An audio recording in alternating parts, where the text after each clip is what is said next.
Welcome into A to Z Sports Prime Time on a Monday evening. Hope you're having a great night so far. All-star break going on in Major League Baseball. Albert Pujols just wrapping up his honorary round of the home run derby. I think he just had about 13 or 14 before he wrapped up. But in the meantime, we've got the closest thing to football that we've had in quite some time.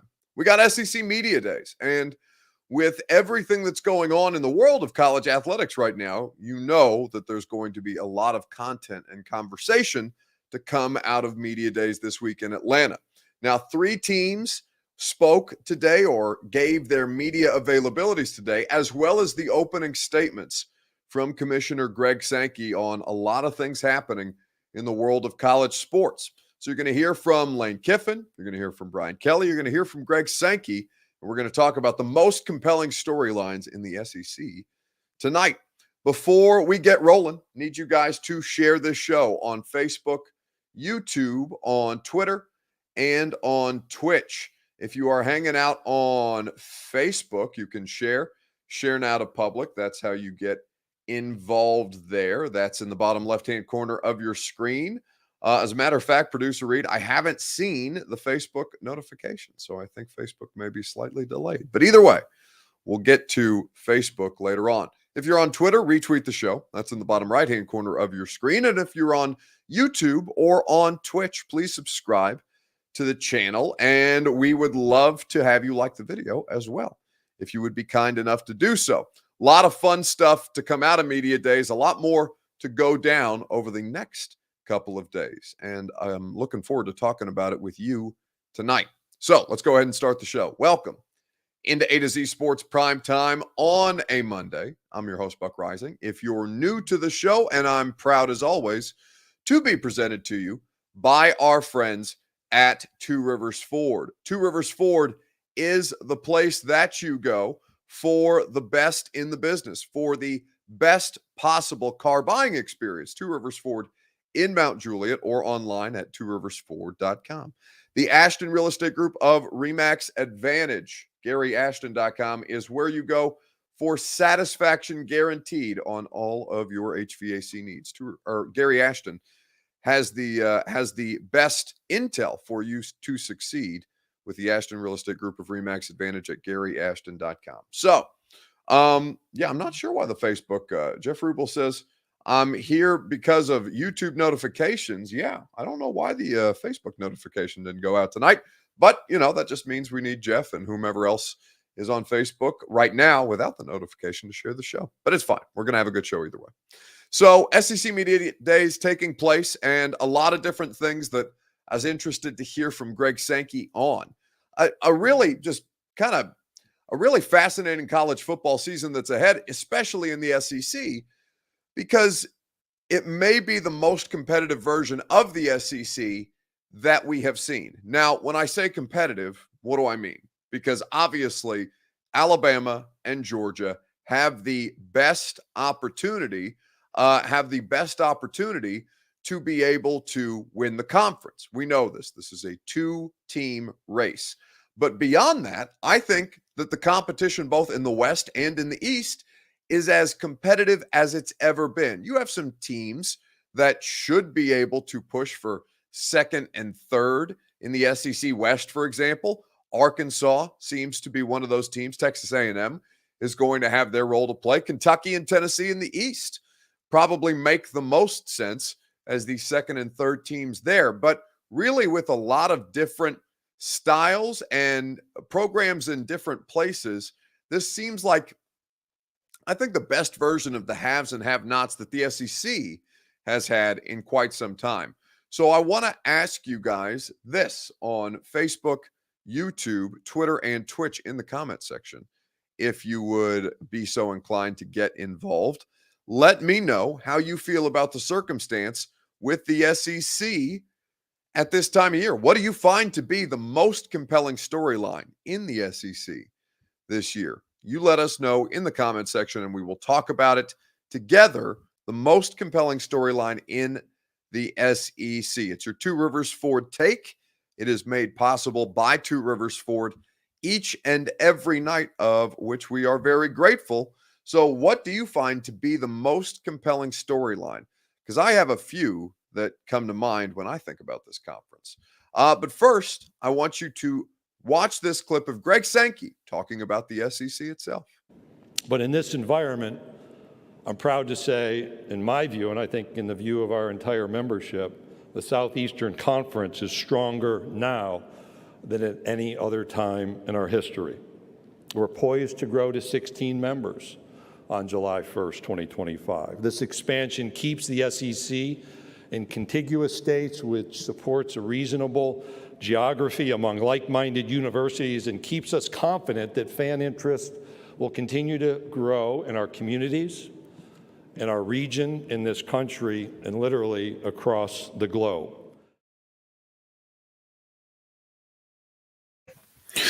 So that's Greg Sankey talking about the state of the SEC right now.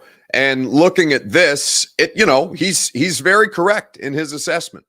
The SEC and Notre Dame, by the way, it was just breaking news as we were sitting in here talking about this, talking about the SEC.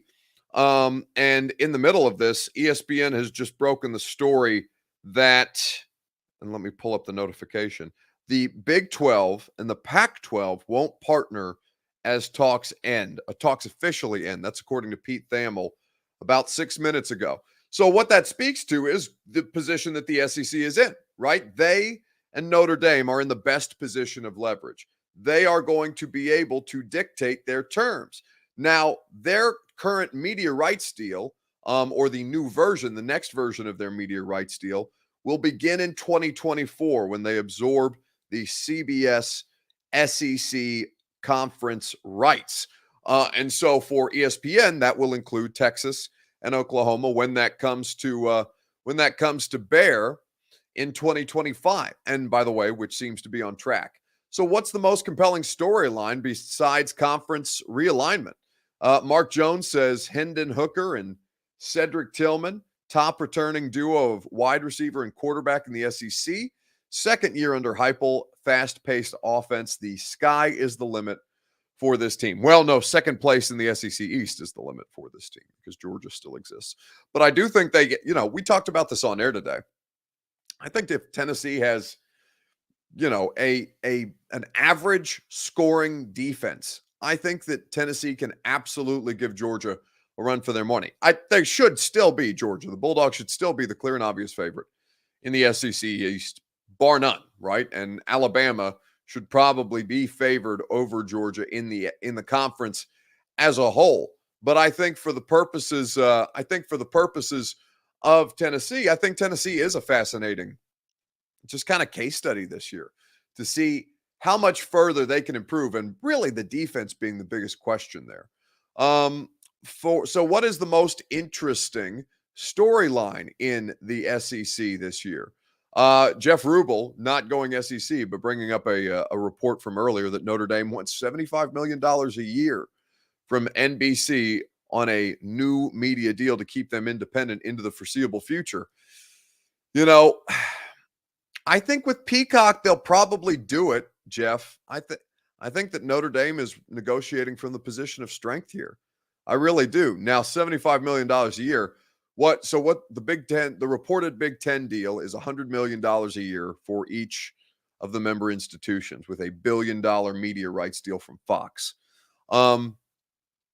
75 does seem super high, but I would think that $75 million a year that Notre Dame is requesting, Notre Dame is probably going to get close to that figure, I would think, in some form or fashion. But if nothing else, it's a good leverage point for you to start from because, like I said, Notre Dame does have considerable leverage here. So as far as I'm concerned, I think the most interesting dynamic in the SEC this year is what we talked about. I really think there's a ton of parity. I think this is as a competitive top to bottom as I've seen. Now, Vandy's probably still going to struggle to win 2 conference games at any given point, right? Vanderbilt is in a class unto itself. We know this. But Missouri at 6-6, and we'll spend some time on coaches under pressure. Missouri is probably the next tier of have-nots in the SEC, Missouri and Mississippi State, Auburn, and you would still look at any of those schools and think, yeah, they're capable of winning 7 games if things go correctly for them down the stretch. Now, how much beyond 7 games, especially in the West, with Mississippi State, who does return a lot, and Auburn, who's just always a weird experience. Zach Calzada, the Texas A&M transfer quarterback, going over to Auburn because Bo Nix went to Oregon to play for Dan Lanning in the transfer portal this offseason. That is also another interesting kind of dynamic to add to the Brian Harsin story. But let's talk about coaches under pressure. Let's get into that in the comments on Facebook, YouTube, Twitter, and Twitch. Well, quickly, first, I need to tell you about the people who just made your Two Rivers Ford take possible. That is, of course, Two Rivers Ford. Two Rivers Ford, by the way, we love Two Rivers Ford, not just because they're the best in the business, not just because they are the place to go for award-winning customer service and for quality American-made Ford vehicles and one of the state's largest selections, but because Two Rivers Ford not only is bringing their Two Rivers Ford bowling team to Brooklyn Bowl on Wednesday, but they also purchased 4 more tickets for listeners to be able to win on the radio show tomorrow. So if you have not bought your tickets for Brooklyn Bowl on Wednesday, Two Rivers Ford, because they are fantastic people and charitable people, they have purchased a 4-pack of tickets for a listener to win tomorrow at 10:45 a.m. on the radio show. We're doing winners and losers of the sports weekend. So courtesy of Two Rivers Ford, we're going to make that possible. We love them. You will too, especially if you purchase your new vehicle from them. Two Rivers Ford in Mount Juliet or online at tworiversford.com. And thank you to Two Rivers Ford again. Really, I do appreciate that. All right. So who is under the most pressure in the SEC? I think in the SEC, it's a really kind of, I don't know. There's one name that pops into my mind. Now, Steven 1986 says Mike Leach. And,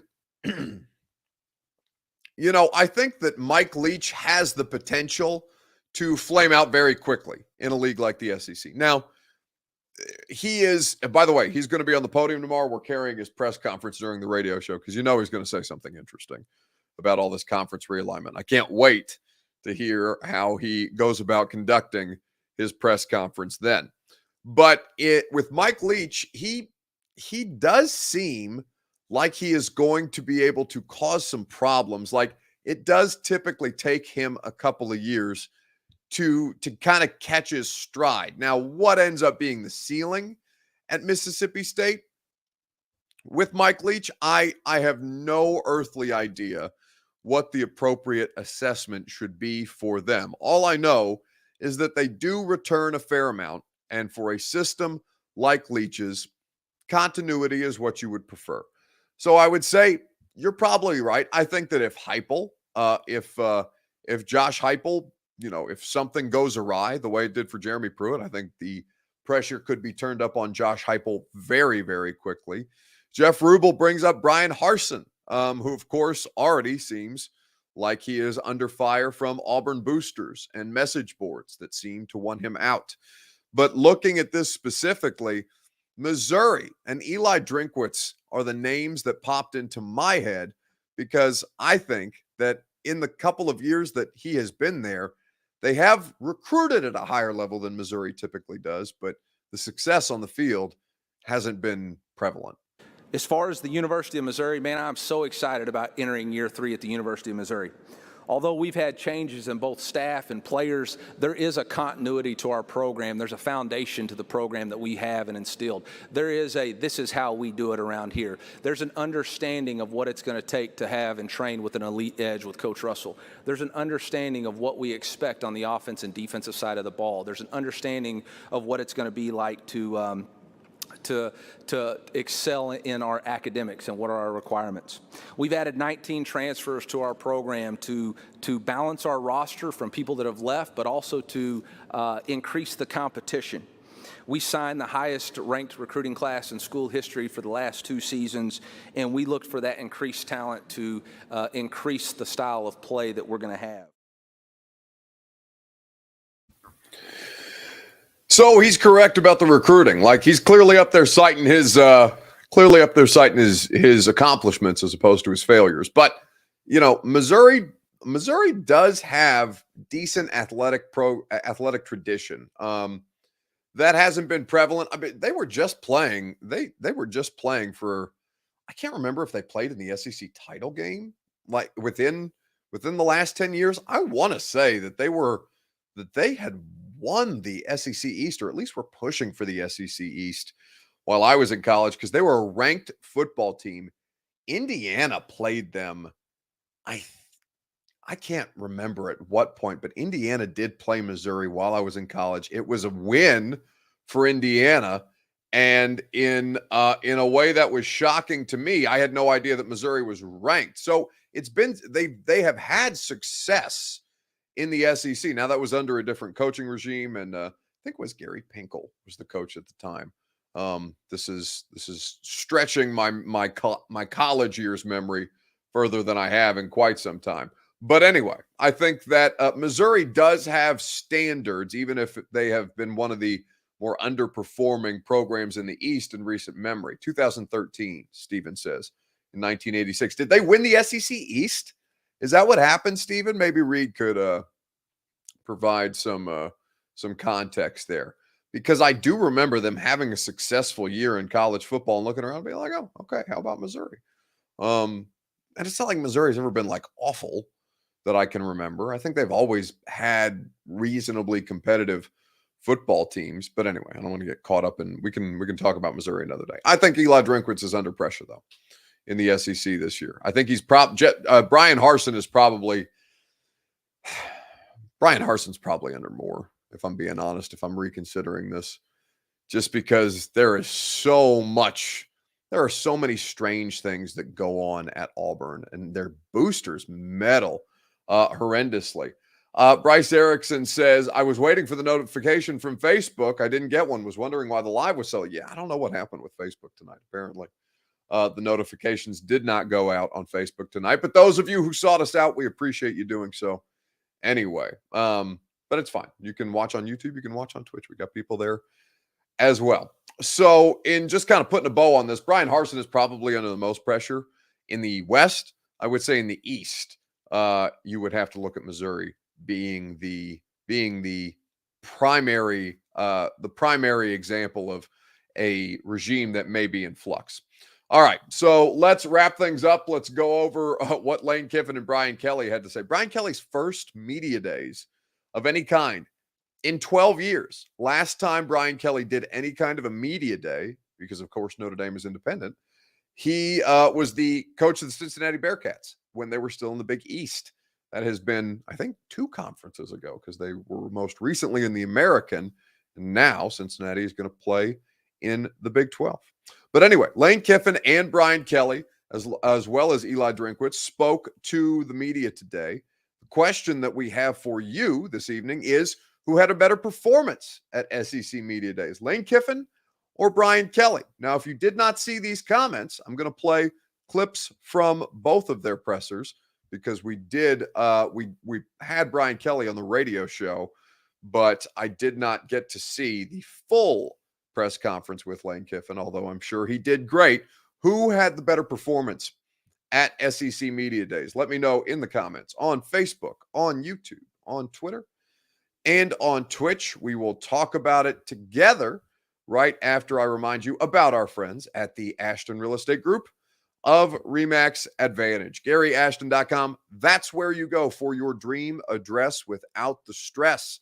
The Ashton team will put you in a position to succeed with the intel edge that only they can provide.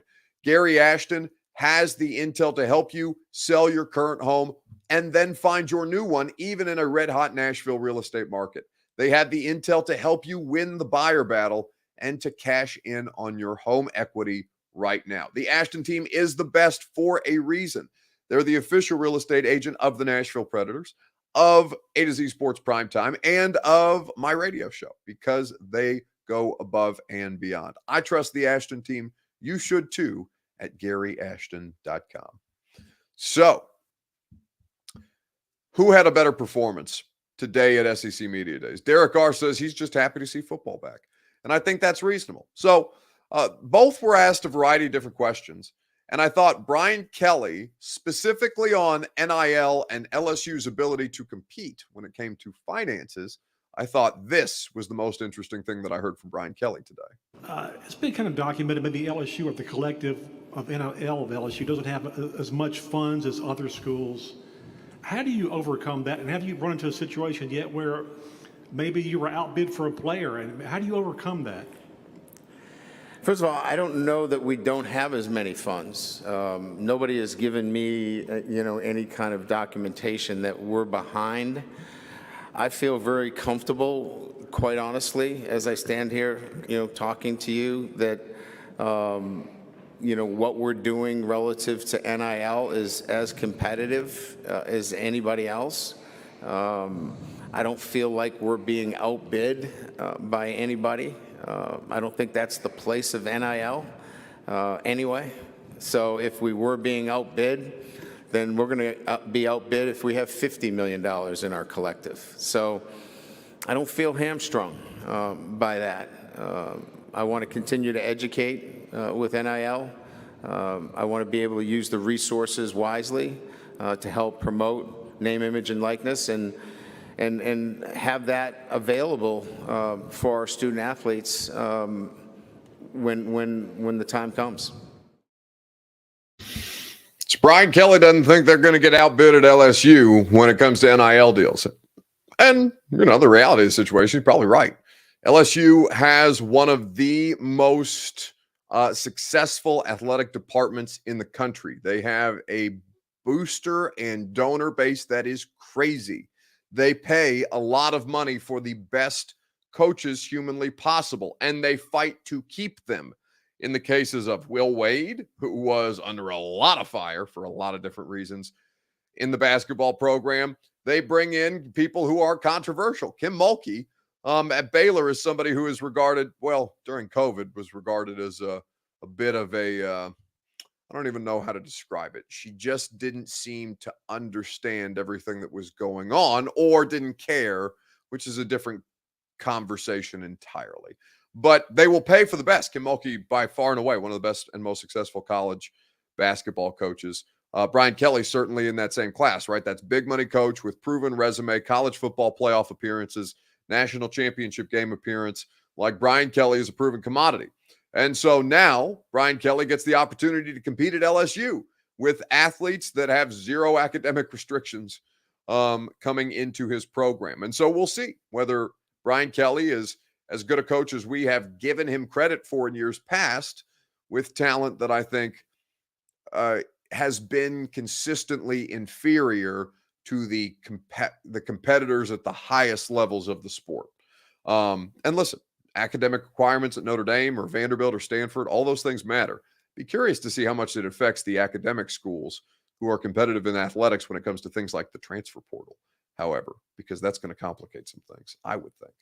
Then there's Lane Kiffin. Lane Kiffin, who's also talking about NIL and has been very vocal about it, and the fact that 100% of kids in high school are making their decisions off of NIL money, when, of course, that seems a bit hyperbolic. But Lane is passionate about this, and Lane wants to provide solutions, as he tried to do so today. You mentioned right off the top the importance of the transfer portal and filling some holes on your roster this year. I'm wondering, in the last year, what changes have you seen in your discussions with potential transfers of the NIL, and what do you think the coach's role should be in that whole discussion? Well, what should the coach's role be in that discussion? I mean, I think ideally, if we're going to be in an NIL world and somehow you're going to do it right and it's going to get capped, so that there's some way of controlling it and keeping playing fields close to the same. Otherwise, you're just going to have these glaring differences within Division I football based off of what I've said before, their salary cap. I know that's not really the right word. And ideally, I would think that the coach should be part of managing that. That's, how you would want it done, but I don't know if it'll be that way or whatever. So that's just how I would do, and that's based off of, look what happens in professional sports. There's salary caps, and the coach and the general manager / owner manage that. The other thing about that too is if it's not, I would say, okay, well, why would you put it that way when coaches aren't supposed to be involved in that? Well, you got a whole nother set of problems. If you got boosters out there deciding who they're going to pay to come play and the coach isn't involved in it, how's that work? I mean, they could just go pick who they want and pay them however much, and then are they going to tell you, the boosters going to tell you who to play to? And then when they don't play, how's that going to work out? So again, this was not thought out at all, in my opinion, and has created a massive set of issues, which I think when people really thought about it, from a coach's standpoint, could have predicted this was going to happen. So that's Lane Kiffin talking about the NIL situation, what he believes the coach's role should be, and I think most people would agree about Lane Kiffin's assessment, even if you're a Vols fan, you don't like Lane Kiffin, right? Eric Ash Jones immediately. Lane Kiffin is I assume that you meant to type a big baby as opposed to a very baby, but I still understood your descriptor. Crybaby, even better. See, there it is, right there for me in the comment section. A crybaby. Yeah, but I mean, you can despise him, or you can hate him, or you can just generally not like Lane or think he's a pain in the ass or whatever you think Lane Kiffin is, and you can also know that Lane's right? Like, I think that's the kind of, you have to remove how you feel about the individual personally and focus on the words that he's saying. Lane Kiffin is correct in his assessment that in a perfect world, there would be some kind of a salary cap that can balance these things out. There were no rules. He's correct in his assessment. The NCAA allowed this stuff to run wild, and then thinks they're going to be able to come in after the fact and kind of legislate how things go down, which of course is stupid. They've already allowed these things to kind of spiral. So I think that you can be completely reasonable about Lane Kiffin in a number of different ways. Lane Kiffin may not be your favorite person, but Lane Kiffin is probably right about this. I thought both of their press conferences were interesting. Lane Kiffin and Brian Kelly's. I must admit, I did not watch Eli Drinkwitz. And it's nothing personal against Coach Drinkwitz. I just, of the two that I wanted to see today, those were the two. And we played like half an hour of Greg Sankey going through all the different things in the SEC, which, by the way, was interesting, but also at a certain point, enough of the press conferences. It's like I do this once a year for my job anyway with Combine. There's only so much of it I can take in the SEC, but interesting and informing, and gets us one step closer to football. All right, on the way out the door, quickly a reminder: I am told, 10 tickets away from selling out the Brooklyn Bowl event. 10 tickets is all. You guys showed up. You stepped up in ways that I could not be more appreciative for. If you have not bought your tickets, we are expecting to sell out before Wednesday. What you get with your tickets: 3 hours of bowling from 6 to 9 p.m. You get free food, free drinks, raffle tickets for fantastic prizes. I've heard about SummerSlam, WWE SummerSlam tickets are what we're giving away at the Brooklyn Bowl event. Concert tickets to a variety of different kind of shows. So if you have not bought your tickets yet, 1045thezone.com. Let's get those 10. That would make 75 of you and your closest friends chopping it up at Brooklyn Bowl on Wednesday for a charitable cause, the Church at Mount Carmel and their free youth summer camp program. So thank you guys for those of you who bought tickets already. Do so if you want to come out and hang out with us. We would love to have you, certainly. Coach Mack, Ramon Foster, Darren Bates, Josh Black, so many of our friends, producer Reed, Austin, and Zach, they're going to be there. I think Zach's going to be there. We'll have to see if engagement Zach or vacation Zach, whatever we're calling Zach these days, is available for the event. But we're looking forward to having all of you guys there who are able to attend, and appreciate you all who have donated to the charitable cause anyway. Thank you for doing so. All right, radio show tomorrow. Dawn Davenport, she's live down in Atlanta for SEC Media Days. We're going to have Mike Leach's press conference. We are going to have Mike Felder. We're going to talk some actual football, X's and O's, about the upcoming season, the best matchups. So be there from 10 to 1 on 104.5 The Zone. See you guys. Thank you so much. By the way, check out the podcast wherever it is that you get podcasts in the A to Z Sports Podcast Network feed. One more show to do. We'll do it tomorrow. Have a great night.